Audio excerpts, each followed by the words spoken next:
Hi all, ఎలా ఉన్నారు అందరూ? బాగున్నారా? నేనైతే చాలా బాగున్నాను. ఈ రోజు వీడియో ఏంటంటే మా ఫ్రెండ్ తన క్వార్టర్స్ వెకేట్ చేసి ఇంకా ఇంటికి వెళ్ళిపోతుంది అనమాట. ఎందుకు ఇంత సడన్ గా ఇంటికి వెళ్ళిపోతుంది అంటే తను ప్రెగ్నెంట్. ఇప్పుడు 5 months కంప్లీట్ అవుతుంది. ఇప్పుడు మేము ఉన్నది కాశ్మీర్ లో కదండి. సో కాశ్మీర్ అంటేనే చాలా చలి ఉంటుంది. ఇక్కడ నార్మల్ పీపులే సర్వైవ్ అవడం చాలా కష్టం. అందులో ప్రెగ్నెంట్ ఉమెన్ అంటే ఇంకా చాలా కష్టంగా ఉంటుంది.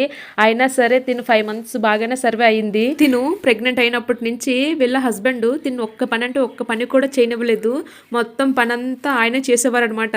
ఈ విషయంలో అన్నయ్యకి దండం పెట్టాలి. అసలు తనకి ఇప్పుడు 5 months కంప్లీట్ అయిపోయి ఇంకా ఇక్కడ ఉంటే వర్క్ చేసుకోలేదు. డెలివరీకి కొంచెం ఇబ్బంది ఉంటుంది, చలి కూడా చాలా ఎక్కువ ఉంటుంది కాబట్టి సో తను ఇంటికి వెళ్ళిపోవడమే బెస్ట్ అని చెప్పి క్వార్టర్ వెకేట్ చేసి వెళ్ళిపోతుంది అనమాట.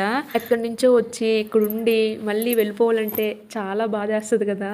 సో అదే ఫీల్తో తనకి సెండ్ ఆఫ్ ఇచ్చేసి ఇంకా ఇంటికి వచ్చేసాం.